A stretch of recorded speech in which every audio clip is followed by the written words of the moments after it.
Hello, everyone. I'm Michael Boskin, Senior Fellow at the Hoover Institution and Professor of Economics at Stanford University.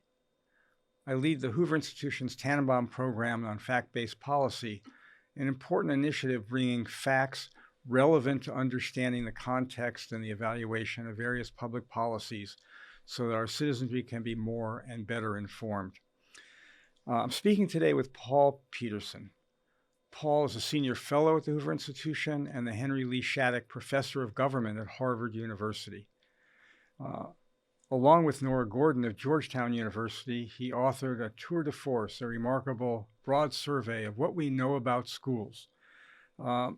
And in that survey, they covered a wide variety of topics. If you haven't had the chance to look at it already and listen, there was an earlier podcast in which we focused on the broad context of the K through 12 education system and on student achievement and the sources of success and obstacles to further success. And I encourage you to take a look at that. I think you'd learn quite a bit. So this is, in a sense, part two. We're going to delve into two additional of the 8 topics covered in this essay. Those are teachers and evaluating teacher effectiveness, and school choice and other policy reforms that might help us improve student achievement. So Paul, let's start with the most fundamental question. What's the most important resource schools bring to the educational experience for our students? Well, thank you, Michael, for arranging this great Tannenbaum program, which I think is a real contribution that Hoover is making to the larger community. With respect to who counts when it comes to education, I don't think we should ever forget about the student herself or himself, because students really are critical to their own learning experience. If somebody really wants to learn, it's very difficult to keep them from learning. You can think of Abraham Lincoln as the classic example of a person who spent maybe less than 1 year in a schoolhouse, but he learned an enormous amount by reading Shakespeare and the Bible, and from the tutelage of his dear stepmother, did pretty well. Oh, absolutely. But having said that, when you look at what schools can contribute, you must say they can contribute by bringing great teachers into the classroom, because great teachers make more of a difference than anything else. Well, that's telling, and it's important that we then turn to our next subject, which is what do we know about teacher effectiveness, how we can evaluate it, how we can improve it, how we can compensate in some way better teachers or better teacher performance that will aid in our kids' learning. Well, there's 2 things about teachers that I think are really important, and one is that you can't tell who's going to be a good teacher until you put them in the classroom. Oh, interesting. People think they can. They think that if you get the right credentials, you'll be a good teacher. That if you are taught how to be a good teacher, you'll become a good teacher. But we have not found the educational training program that really produces outstanding teachers. It may be that the best way to become a good teacher is to just practice teach, which is what was done originally. Originally, if you go back into the 19th century, you didn't go to school to become a teacher. You just were one of the bright kids, graduated from high school, and you began teaching, maybe by yourself in a little red schoolhouse somewhere. And then you learn by teaching. It's like a lot of other crafts. Teaching is a craft. It's not a science. It's not something where you can say, here are the 3 things you need to do and you'll be a great teacher. So I think that's one of the things we've learned, is that you can't really train a good teacher. You can only find a good teacher. And that is a risk that every educational reform has to deal with. Now, if we've established that students themselves, and then of course, next, teachers are the most important thing to childhood learning in our K through 12 system, And that student achievement is a huge predictor of future success and in life. So this is really important. But coming back to the overall importance of teaching in our K through 12 system, why don't we also figure out about how many teachers are we talking about?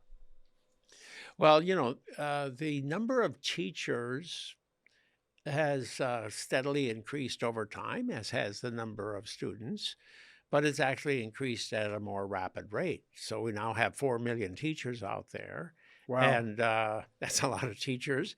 Uh, and we have, in terms of the number of pupils per teacher, that's fallen by almost 50%. It was in the 1960s, we had about 28 pupils for every teacher. And the last information we got on that, it was more like 15 pupils for every teacher. So there's almost twice as many teachers given the number of pupils today as in the past.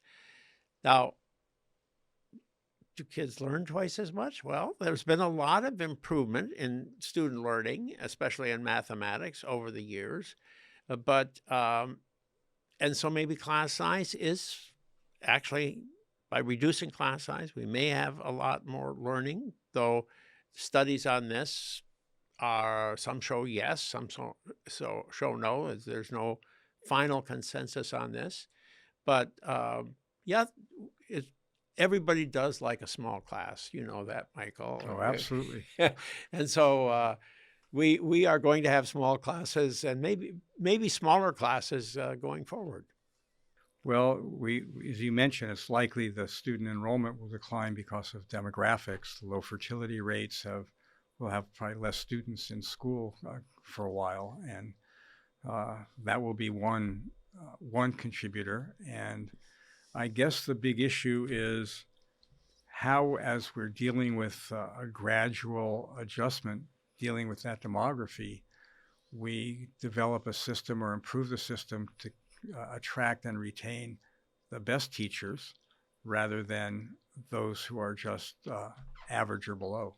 That's really what we want to do. What we want to do is to devise a system that allows us to keep the really good teachers so that they don't drift off into other occupations, which they may be tempted to do, because if they're a good teacher, they may be very good at other things as well. And this is especially important today because women have so many more opportunities than in the past. And you have to remember that 80% of the teaching force today is female.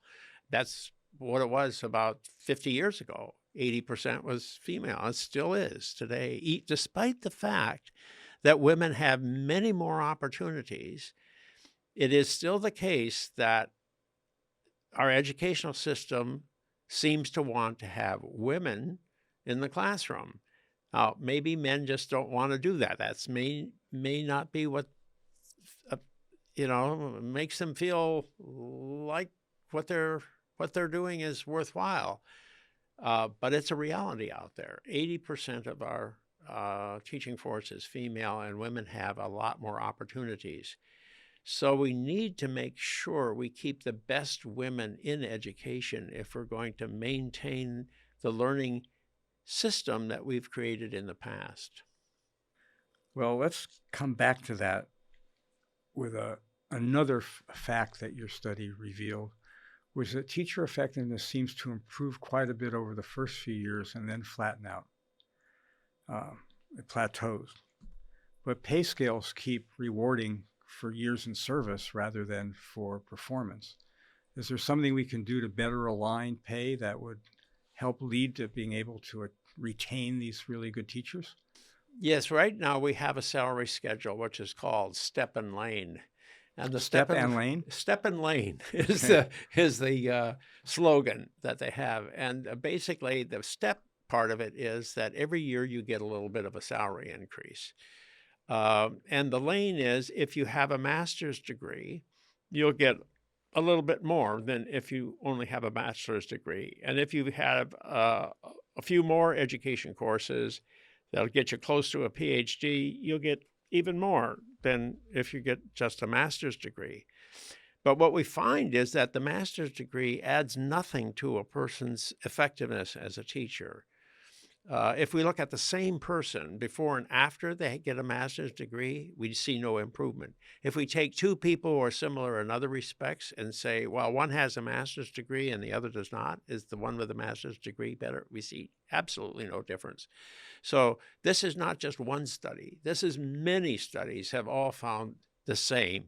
So this, if there's any consensus, it is that you don't become a better teacher by taking more college courses or more courses in schools of education. Yet we pay you 15% more if you get a master's degree. You get even more of a salary bump if you take some additional courses. So this seems to be really quite inconsistent with what you would want to do if you were trying to have the most effectively designed educational system. Well, there's also been, while we've had a reduction in the number of students per teacher, and we're likely facing a gradual reduction in the number of students enrolled, at least for a while, because of the recent demographic history of low fertility rates. There also seem to be particularly severe shortages in math, science, and special education. Is that really accurate, and how do current pay structures deal with that? And are there other obstacles to getting good teachers into these subjects? You know, the shortage issue comes up again and again in education. Every few years, there's a new crisis that says, okay, yeah, there's a huge shortage in education. And it's true that there is a shortage in some subjects. In other subjects, we have more people who would like to be a teacher than there are spaces available. So there's just a lot of variation depending on two things. One, how difficult is it to teach a particular kind of child? So if you think of special education, and I have a child myself who is an autistic child, so I know how difficult it is to educate somebody with autism. And so you need to have somebody who's extremely committed, extremely talented, if that person is going to be able to deal with 2 or 3 autistic children in a classroom. And the other thing that we find is that there are some subjects that it's very difficult to recruit people as teachers because they are so well compensated in other occupations or other professions that require those same skills. So we should be paying math teachers a lot more. We should be paying science teachers a lot more. We should be paying special education teachers a lot more.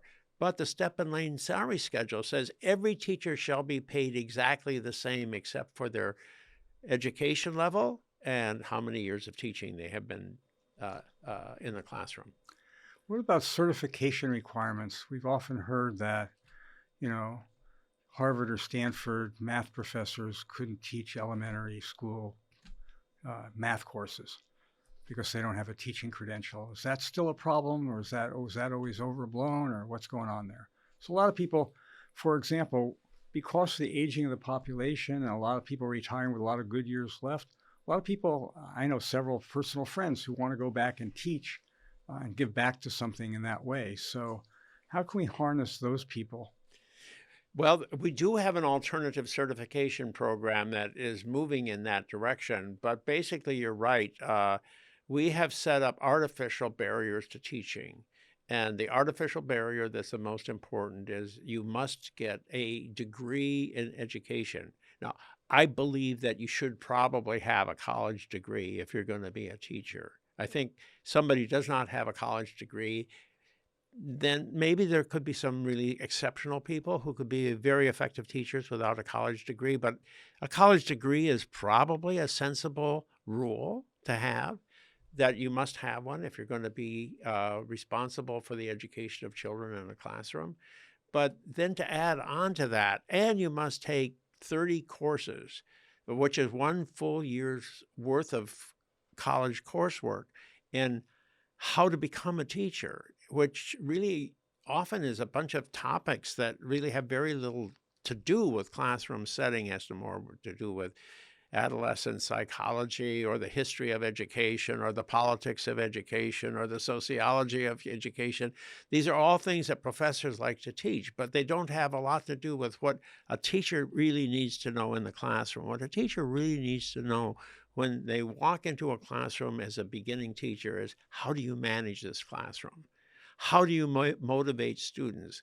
How do you make sure that the disruptive elements that are out there are contained so that the rest of the students can learn? All of that Amen. is very is not being taught in our colleges. And so you learn that on the job. And that's why a beginning teacher is not nearly as good as a teacher who's taught for 1 year.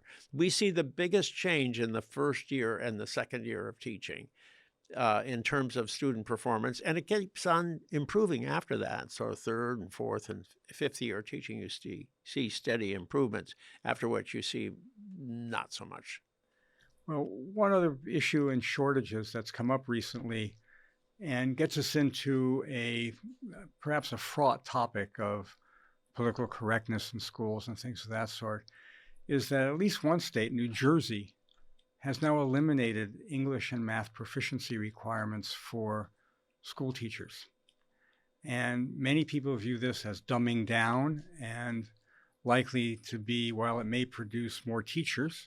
And by the way, this isn't the only area where quality requirements are being relaxed because of shortages. The Army has relaxed some of its restrictions, et cetera, to try to get to its recruiting goals. So there's a question about whether this is really, maybe at some point, they certainly have to have some level of English and math proficiency to be in a classroom to teach third grade arithmetic, for example.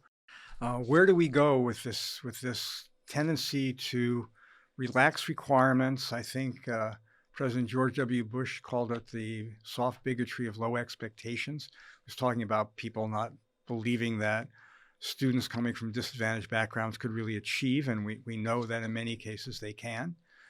But I'm wondering, what do we know about these sorts of moves, and are they sensible, that this balancing of attracting teachers when there's a shortage versus perhaps, at least in the traditional measurements, attracting people who are less qualified? Maybe some of them will grow into being a good teacher. Well, I have two thoughts on this, and they're not necessarily pointing in the same direction. On the one hand, how well a student does on a test in math or reading is a better predictor of teacher performance than almost anything else that we have out there. So it's much better than knowing whether or not they've taken 30 hours of certified courses. But on the other hand, it's not a very good predictor. So whether or not you pass this test isn't going to necessarily tell you a lot about whether or not this person will be a good teacher.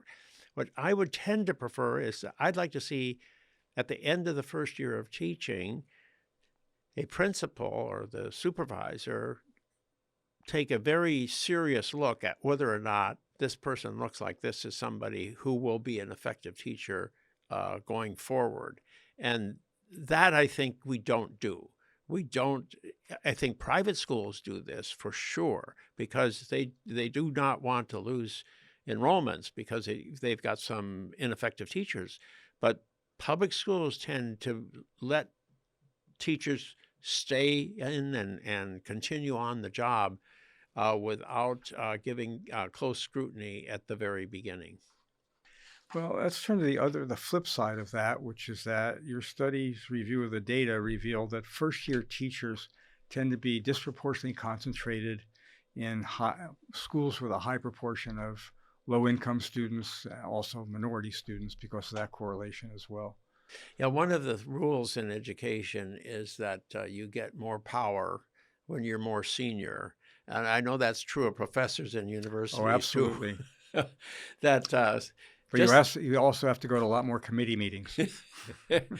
well, I don't know about the committee meetings, but certainly teachers have a lot more choices the more senior they are. And senior means simply how long you've been there.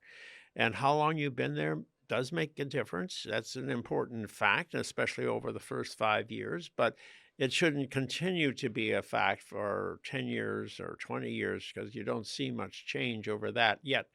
The more senior teachers get the first choice of the new jobs that become available. So let's say you have a fairly large school district that has a lot of schools that are serving a disadvantaged population. And then you have some schools in the district that are just the creme de la creme. It's a really great position because the students there come from backgrounds where the students already are well prepared to learn, and the behavioral issues that you are facing are greatly reduced.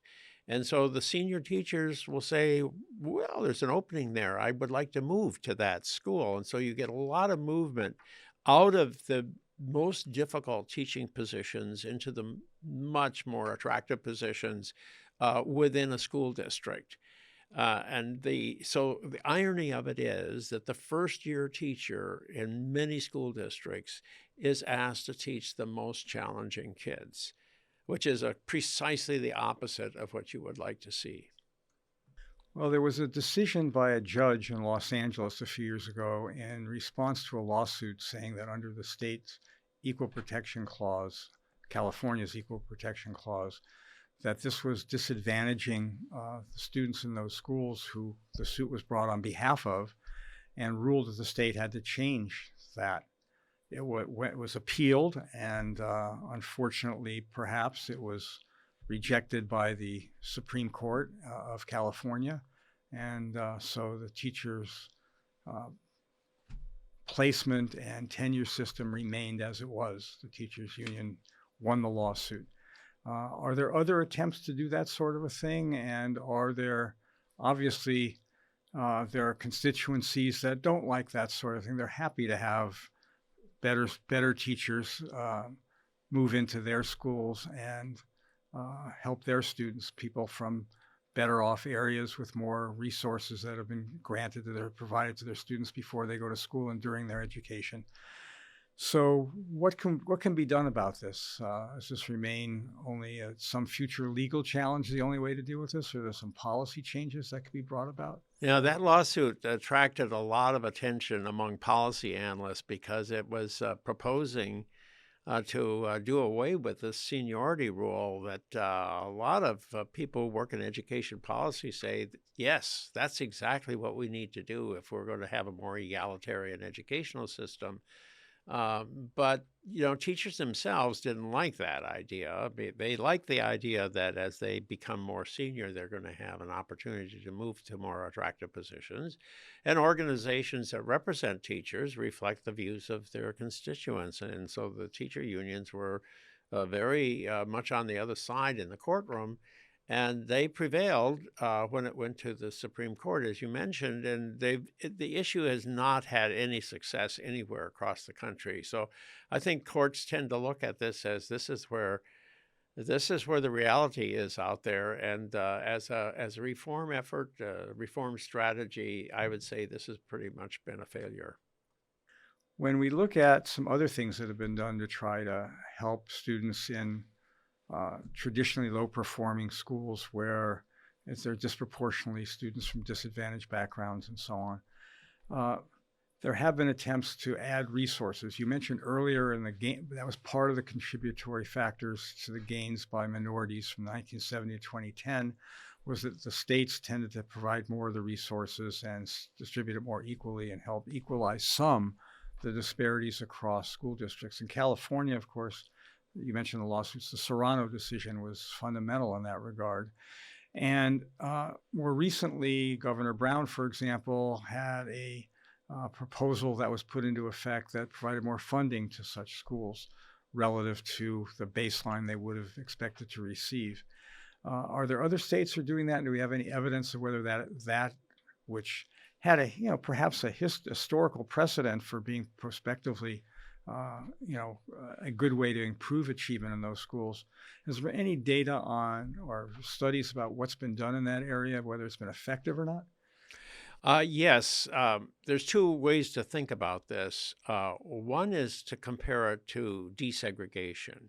When you look at the desegregation that occurred in the South during the 1960s and 70s, that seems to have had a pretty dramatic effect on African American student performance. It may be part of the explanation for why you got a closing of the gap. It was not only the effect on the experience in the school, although uh, Black students got access to much better facilities, much better teachers as a result of this, but also the feeling that, oh, there's an opportunity for me as a student. I can achieve something in life. We saw the biggest effects on adolescents, people who were teenagers when these decisions were being handed down and the opportunities were opening This up. is following Brown versus Board of Education, the Yeah, historic Supreme right. Court And it's decision. not, Brown has a delayed effect. Brown comes in on board in 1954, but really the desegregation doesn't take place until after the Civil Rights Act of 1965. And then in the subsequent 10-year decade, you see or 20-year decade, you see the biggest positive changes in the performance of African American students. So I think that's a really important development in our society. And the more specific studies that have looked at that confirm it, that actually desegregation pays off. Now, in terms of funding, here you have a disagreement among the scholars. And we're in the paper that we've done, we try to look at what does the consensus say. And on this topic, there's two kinds of research. One kind of research that looks at what's the immediate impact of getting this state aid that suddenly comes to a school district. And that kind of study will tend to show, yes, we see some benefits for the students that suddenly have a lot more resources available to them. But at the same time, we never find that it then leads to a system-wide improvement. We don't see that the state as a whole gains. And nobody's been able to find that. So you always sort of have this question, how could you have these positive effects in individual circumstances when you study them, but they don't turn out to have system-wide effects? We don't see it happening in general. So I think what we have to say with the money side of it is that money can make a difference. It has made a difference in specific places, but the way in which resources tend to get used in general, we tend not to see a lot of improvement just because there's more money out there. So the answer is we're not really sure about whether there are lasting effects and how we can improve things. We have to we have to recognize we don't know as much as we would like to know. Well, there's the old saw that the beginning of wisdom is knowing what you don't know. And that's the only way you're going to figure out how to learn something. So absolutely. Let's turn to our final subject today before we conclude, which is, let's call it with an umbrella of school choice, of greater flexibility, of reforms trying to reduce the inflexibilities and perhaps the sclerotic and nature, the hidebound nature of rules and regulations and traditions in K through 12 education. So let's begin with, is choice available now, and how is it available? And to whom? And to whom? Such a good question, because we tend to say, well, what do you think of school choice? And the answer to that is, well, we already have school choice, and we have it everywhere, because everybody can decide which place they live. And where you live is going to decide what school your child is going to attend. Well, not for everybody, but for 90% of the population, it's going to have a huge effect. Simply because your child doesn't want to go to the other side of town to go to school. They're going to go to their local school, and states and school districts have set it up so that you automatically go to the school that's more or less closest to you. And so therefore, we tend to call this residential choice. So if you choose your residence, you choose your school.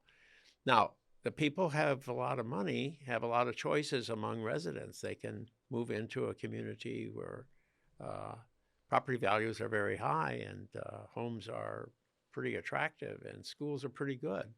But then some people don't have those resources, and they have much less many fewer options. So the question is, should we move away from the choice system that we currently have, the residential choice system, to some alternative choice system?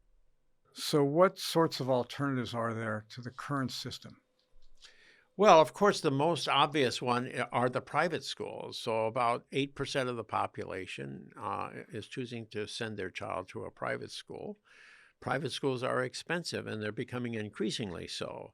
Uh, but if the government helps to pay for the cost of going to a private school, that would open up the opportunity to use that alternative to many more people, especially people of low income. So, school vouchers or tax credits to families who use the private sector are being offered to many people. However, it's a very controversial idea, and so far, only about 1%, maybe less than 1% of students are making use of government assistance to go to a private school with a voucher. Now, one recent development are so called ESAs. What are they? How do they work? Who's using them? What's their potential? ESAs is the latest kind of voucher program. It's called an education savings account. And it's sort of a misleading term, but basically the idea is sort of like a voucher, except that it is available to anybody and everybody. And so the big difference between that and your traditional early voucher program that came online in the 1990s and 2000 is that the original programs were set up to be available only for poor families, whereas the education savings accounts are available to everybody. And you can use these accounts for any purpose. So you can homeschool your child, and then you can get piano lessons for your child, or you can get math classes for your child, or you can bring in tutors to help with your child's education. So the homeschooling community has become very enthusiastic about education savings account, but the money can also be used as tuition for a private school. So the most important thing about education savings accounts has been political. It's unified the different branches of the choice community, because charter schools can benefit from this because parents can supplement their education at a charter school. Private schools can benefit, and the homeschooling movement can benefit from it. Well, you raised charter schools, and they were originally proposed as a way to generate some choice. And importantly, as I recall, they were so the promise was that by getting some more flexibility, they got a little bit reduced funding, but they got more flexibility. They could do a better job, and the learnings from that, the best practices for what they did, could be transferred to the traditional public schools and help improve them. Where do we stand on what we know about how successful charter schools are in doing better than traditional public schools, if at all? And what's changed and what types of organizations are doing better in that regard? Yeah, the idea of charter schools was invented back in 1990 in Minnesota by a couple of people involved with education policy, and they said, you know, what we really need are schools run by teachers with without the bureaucrats telling them what to do. And this was popular with Al Shanker. Professors would like that too. Al Shanker he was the head of the teachers union in New York City, a very influential figure, very philosophical in his thinking. And he said, "This is the solution. Let's have schools run by teachers." And then people said, you know, in these schools, they will try out new ideas, and their ideas will work in some places and not in others. And whatever happens, the good ideas will get translated into the public school system. So, just to interrupt for 1 second, there was this old idea from Mr. Justice Brandeis of the states as laboratories of democracy, more or less on the same lines. They try different things and they'd learn from each other about what worked. So, this is sort of the same example. In this case, it's charter schools as laboratories. Exactly. Precisely. This was the whole idea behind it, was these are going to be laboratories of education, these opportunities to find out what works and then apply it more generally. Well, you know, it doesn't work out that way in the real world because everybody likes to keep on doing what they are currently doing. People don't like to change their behavior, and the people who were working in the public school system really had no incentives to take on the ideas that are being tried out in the charter schools because they could keep on operating pretty much the way they always have been. So the charter schools then began to say, well, we need more and more of them. And if we're going to really change the educational system, we have to have lots of charter schools. And maybe the competition between charter schools and district schools will lead to improvement. So if we have a lot of competition, now this was Milton Friedman's idea about voucher programs, was that really what we want is a lot of competition among educational systems out there. We want to have many schools competing with one another, and the best schools will win over the long run. Makes sense. It works in lots of different parts of the economy, but in education, it's such a politicized industry that you can prevent the competition from expanding too much. And so what we have today is 7% of students are going to charter schools. Well, that's non-trivial. That's a substantial number of students, but it isn't nearly the kind of level of competition that you would tend to want if you wanted to have a highly competitive marketplace for families to choose among all the different options that are available out there. Well, that's one component of what people look at is how much they develop new ideas or better methods or pedagogy, and then how it transfers into public schools. But I guess there are two others. One, what about their performance and how well they do? And the second, obviously, is the concern they drain resources from public schools because they divert some students there, and to some extent the money follows them. Well, the idea began in 1990, and around 2000, people began to measure how well they were doing. And the first results were pretty pessimistic. They didn't look as good as your traditional public school on average. If you compared two schools that were near one another and you looked at the same types of kids in the two different schools, you didn't see much difference. And if anything, the charter schools weren't doing as well. If you look at how things are in 2019, so after 2 decades, you see that the charter schools are now somewhat better. And it's not like it's a massive change. It's a moderate change. They're somewhat better. It's like they have learned a lot over these years because they are set up in a different way. They're run by nonprofit organizations, and they can be shut down every 5 years. That's one of the rules of chartering, is that you get a charter for 5 years. At the end of 5 years, somebody's going to take a look at you.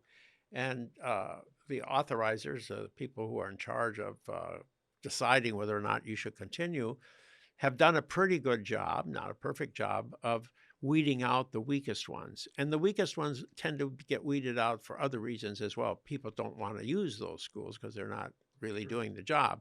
And since they're a school of choice, it's not like you're automatically put into that school as it is with the neighborhood school, district school. So district schools did not improve at the same rate as the charter schools over the first 20 years of the 21st century. So the charter school story is sort of somewhat positive without being overwhelmingly so.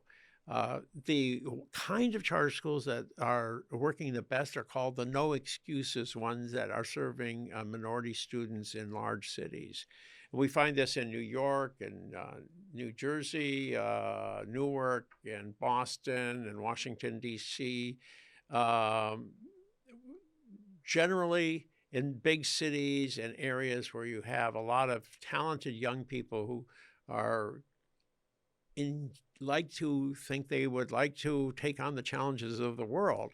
And so those schools are doing really quite amazingly good in difficult circumstances.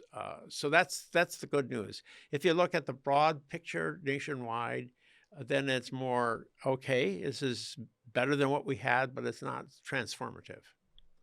There's also been this movement to organizations, I think they're called charter management organizations, CMOs, kind of an analogy with what goes on in healthcare, where they have groups of schools, and they seem to have some of the better performing charter schools. Is there some view about why they're doing better? Is it scale? Is it figuring out best practices internally and transferring them among the schools or spreading them among their schools? Yeah, there are probably two factors. One is if you're a good school already, you can grow and you can set up another one and then another one and then another one. So good schools can multiply. And so part of the CMO network is good schools multiplying. And the other side of it is they're sharing facilities, they're sharing information among themselves. And so you definitely do see higher levels of performance of students attending these networks, whether it's because the networks learn as they go along, or whether they were good right from the beginning because they were the ones that grew, is still something we can't unpack. So we'll figure that out, but I guess we need competition among them as well as Well, the funny with thing each about other. charter schools is they're no more willing to have competition than anybody else, because once they get established, they're not so much in favor of having more charter schools around. They want enough to be politically significant, but they don't necessarily want to have a lot of competition. So, yeah, finding the right solution can be elusive. Well, what other types of reforms do you think can feed into this process of at least learning best practices, gradually spreading them, et cetera? So are there other types of reforms you're considering? We mentioned pay earlier. You discussed the step and lane system, which probably misaligns incentives for effectiveness. Are there other types of things in addition to the voucher type things, et cetera, that are being tried or might be worth taking a look at? Well, let me give you a story that is optimistic, which sort of says we need all of this. And it sort of is about Washington, D.C., which, if you go back to the year 2000, was the lowest performing big city school system about which we had accurate information. And it set up a lot of charter schools inside Washington, D.C., so that about half the kids in Washington, D.C. today go to a charter school. So that's real competition between the district. And then they had a superintendent come in there by the name of Michelle Rhee, who said, I want the district schools to be better than the charter schools. And the way I'm going to do that is I'm going to pay the teachers a lot of money if they're good teachers. And I'm going to ask the teachers to leave if they're ineffective. So now this was a huge political issue. I mean, fighting with the union over this cost her job. She ends up getting fired. The mayor loses his job as mayor. The mayor backed her all the way, but he lost his job over it. But the system has remained in place. It's still there. And so we have a school district in the United States where teachers are being paid twice as much as they are on average in other places if they are high level. And also you got extra pay if you taught in a school with a high concentration of disadvantaged students. And you also got more pay if you were teaching in a subject area that was where there was a shortage. So they designed the pay schedule to meet all of the criticisms of the step and lane pay schedule. But it was done in a context where they also eliminated half the administrative staff. So they greatly reduced the number of administrators in the system, pouring many more resources down to the school level. So if you look at Washington, D.C. today, it is the fastest improving school district in the country. So it's been a dramatic change in student performance. And it's not due to any one thing. It's due to a variety of things. So I think that's really what we have to look for if we're going to have a major change. So for all the suggestions and the proponents of which think it's the silver bullet, it turns out that we need kind of a whole ammo clip of various things to work and complement each other, some of which will do a lot of good, others won't, but many of which have some opportunity to do great. So DC also had the advantage of a lot of resources. So they had the U.S. government was paying for a lot of the bills. So if you put in the money and you put it in the right way and make good use of it, and you have competition that's meaningful, all of that together can produce a better educational system. So it's not just more resources, but it's how it's spent, how wisely it's spent, and the incentives that are created to align with what's effective and can produce better outcomes. Well, so we've covered school choice. There are people who want a greater return to local control, more spending. Again, you're, I guess, saying that it can be helpful if it's used wisely for the right things, but it can be misspent and misallocated. Curriculum reform, early childhood education, all these are things people believe will be the magic bullet to deal with these, but your conclusion seems to be that we need to do a variety of things that complement each other, and you need some very, very tough-minded, hardworking uh, principals, superintendents, and local government officials backing them to really change some of these hidebound systems. Even though they might get politically thrown out the Yeah, door. Yeah. doing the right thing by the kids may take a while to show up, and you may get credit for it later, but you may lose your job in the meantime. Absolutely. Well, let's hope there are more of those people in more places for sure, Paul. Let me just conclude by returning. We briefly mentioned the Trump administration's view of returning more responsibility back to the states more generally. You may have some thoughts on that. I know it's something you've thought about a lot. And also with respect to education, we mentioned their view of considering getting rid of the Department of Education, or at least dramatically reforming it. So do you have any sense of what's on the horizon? Which of these things might be productive in tax policy, regulations? You mentioned block granting to the states for some purposes, et cetera.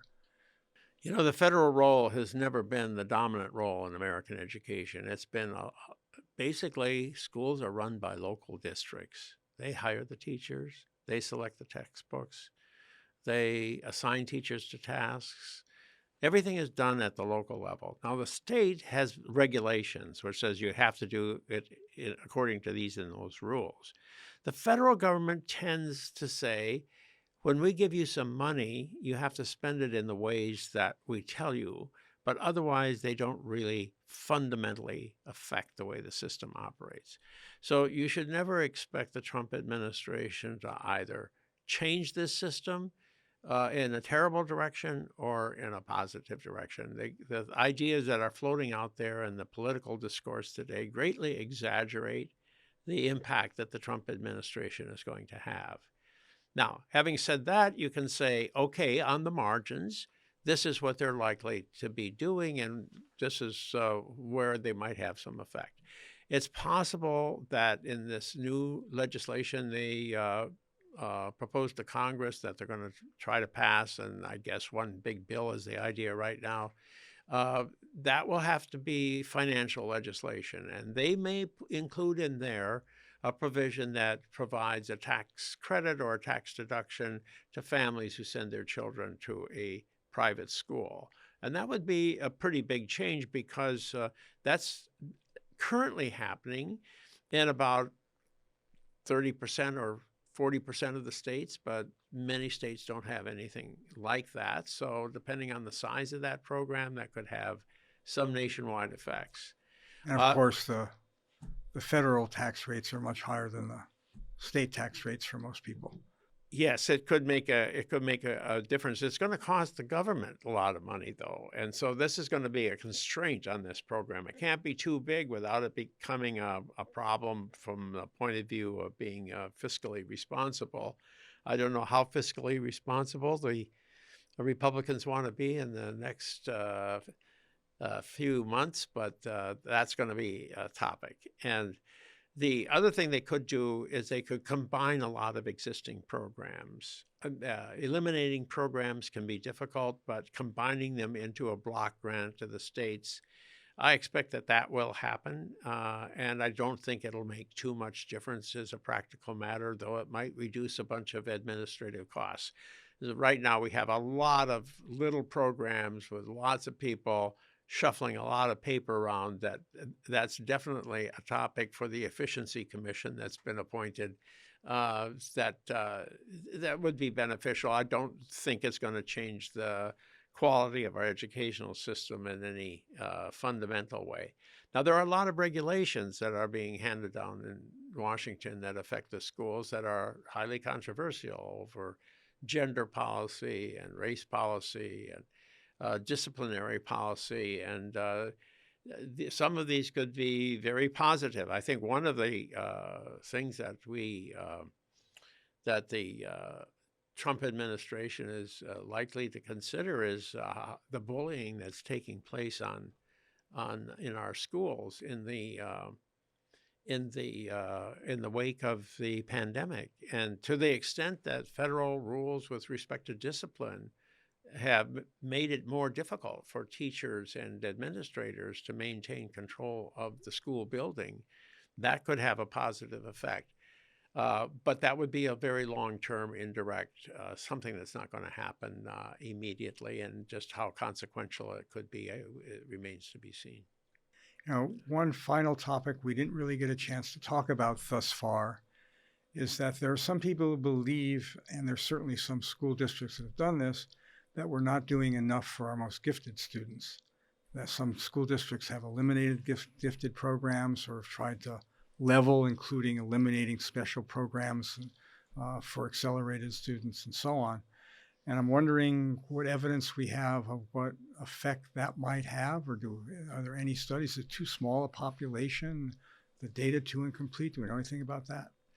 There's more studies of that topic underway and just being released than ever before. This is a topic gaining in interest among scholars, and some of the early studies are showing that it really does benefit gifted students to be given opportunities to learn with their peers, people equally talented, and to have special educational programs designed for people who have that level of talent. And certainly we know that the United States trails other nations in the world by a dramatic margin in the performance of students at the very top end of the achievement distribution. So it's not just the average, but it's right. The top end Yeah, as well. we talked about the average before, but if you look at the very talented, highest performing students in various countries across the world, the United States is way behind the Asian countries and the Northern European countries. So there certainly is a need to take a look at the people who are most important for the economic health of the country over the long run, the bright minds that can do so much, as we've seen in Silicon Valley, to generate wealth for us all. That is an area which finally research is focusing on, and let's hope that policy follows, because the story has been the opposite for the last 20 years. Well, Paul Peterson, thank you so much for enlightening us on all these vital subjects. And for all of our listeners, please tune in not just to this, but also to the first broadcast if you haven't had a chance to listen to that as well. And we hope to see you back here before too long, Paul, to go into some of these other subjects and some of the other areas that you're thinking about and writing about. If you want to learn more about the Tannenbaum program on fact-based policy, please go to hoover.org, where you'll find the Tannenbaum program's own page. If there are any questions we haven't covered today about education that you would like to learn more about, please send them in, and we will do what we can to try to cover them in future shows. And as always, look for the link to more information, notes about the show and about the research, about this paper, and about other areas you can learn more about, references to things we covered today. And thanks for joining us. Take care.